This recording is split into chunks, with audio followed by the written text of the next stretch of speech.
मनसर दूध भेसळ प्रकरणी तपासाला वेग आलाय। या प्रकरणात एकूण 24 आरोपींना अटक करण्यात आली आहे। अन्न व औषध प्रशासन आणि पुणे ग्रामीण पोलिसांनी संयुक्तरित्या ही कारवाई केली आहे। 2024 पासून दुधामध्ये भेसळ सुरू होती।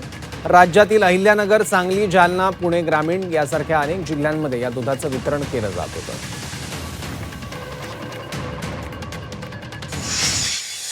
सध्यापर्यंत एकूण 24 आरोपीला अटक करण्यात आलेली आहे आणि त्याचा जे मोडस ऑपरंडी आहे त्यामध्ये वे पावडर, त्याच्याबरोबर पाणी, मल्टीफायर, ऑइल आणि शॅम्पू किंवा सर्फ वॉटर अशा प्रकारची 5 गोष्टी याच्या मिश्रण करून एखाद्या मशीनचा वापर करून ते जे दूध आहे सिंथेटिक आणि अडल्टरेटेड ते तयार केलं जात होता आणि त्याला मग जे ओरिजिनल दूध आहे, खरं आहे, त्याच्यात मिक्स करून पुढे वेगवेगळ्या ठिकाणी सप्लाय होतो।